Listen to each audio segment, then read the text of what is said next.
This channel does not promote any violent, harmful, or illegal activities. All content provided by this channel is meant for an educational purpose only. Kolkata ফিরে আসি হরিদেবপুরের ঘটনা। হরিদেবপুরের একটি স্কুলের girls হোস্টেলে 4 নাবালিকার শ্লীলতাহানির অভিযোগ। গ্রেপ্তার হোস্টেলের ওয়ার্ডেন সহ 3 জন। ধৃতদের 1 অক্টোবর পর্যন্ত পুলিশি হেফাজত হয়েছে। মূল অভিযুক্ত ওয়ার্ডেনের স্বামী সুপ্রভাত দলুই এখনো পর্যন্ত পলাতক। আতঙ্কে ছাত্রীদেরকে হোস্টেল থেকে বাড়ি নিয়ে যাচ্ছেন তাদের বাবা মায়েরা। মাস্কট স্পিন কন্ট্রোল ল্যাবের পরীক্ষায় এটি প্রমাণিত। কেয়াসেট আলোপেক্স পেন্টা অ্যাক্টিভ নতুন চুল গজাতে সাহায্য করে, চুল পড়া বন্ধ করে। কেয়াসেট আলোপেক্স পেন্টা অ্যাক্টিভ 10 হেয়ার ফল প্রবলেমের একমাত্র সলিউশন। আরজি করে তরুণী চিকিৎসকের নৃশংস পরিণতি দেখে শিউরে উঠেছে বাংলা। বিচার চায় তিলোত্তমা। এই দাবি নিয়ে প্রতিদিন পথে নামছেন অগণিত মানুষ। কিন্তু তারপরও যৌন নিগ্রহ, শ্লীলতাহানির মতন ঘটনা ঘটেই চলেছে রাজ্যে। হরিদেবপুরের কেওড়াপুকুরে একটি স্কুলের গার্লস হোস্টেলে 4 নাবালিকার শ্লীলতাহানির অভিযোগ ওঠে। নির্যাতিতাদের বয়স 13-14 বছর। জানা যাচ্ছে ওই হোস্টেলের মহিলা ওয়ার্ডেন সুপ্রিয়া সিং কিছুদিন আগে বিয়ে করেন। তারপর থেকে তার স্বামী সুপ্রভাত দলুই মাঝে মধ্যেই ওই হোস্টেলে এসে থাকতেন। কিন্তু বিষয়টি কর্তৃপক্ষের জানা ছিল না বলে দাবি করেন অভিভাবকরা। অভিযোগ, কয়েকদিন আগে ওয়ার্ডেনের স্বামী প্রথমে এক ছাত্রীর শ্লীলতাহানি করেন, পরে আরও 3 ছাত্রীর শ্লীলতাহানি করা হয় বলে অভিযোগ। একই অভিযোগ ওঠে 2 শিক্ষকের বিরুদ্ধেও।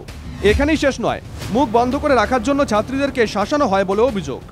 মা এরকম একটা দিদিকে ধরে টানাটানি করছিল, তা বললাম কি, বলছে যে এখানে যে ম্যাডাম থাকে দেখাশোনা করে ওনার হাসবেন্ড, তো ওই ম্যাম বলেছে যে যদি কাউকে কিছু বলিস, বাড়ির গার্জেনকে কোনো বাচ্চারা যদি বলিস, তাহলে কিন্তু গার্জেনরা চলে গেলে তারপর তোদের ব্যবস্থা হবে।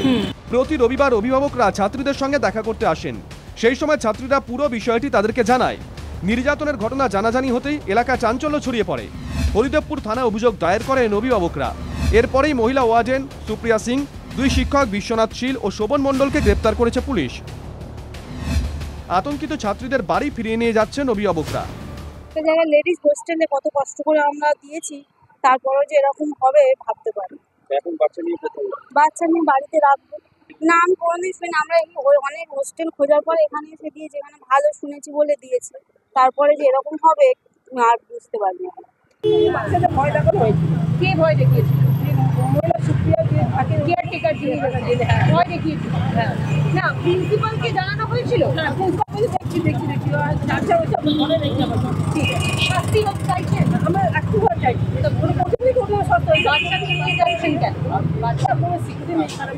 ঠিক ছাত্রীদের শারীরিক পরীক্ষা করার ব্যবস্থা করা হয়েছে। অভিযোগকারী 4 ছাত্রী ছাড়াও আরও 2 ছাত্রীকে জিজ্ঞাসাবাদ করছেন তদন্তকারী আধিকারিকরা।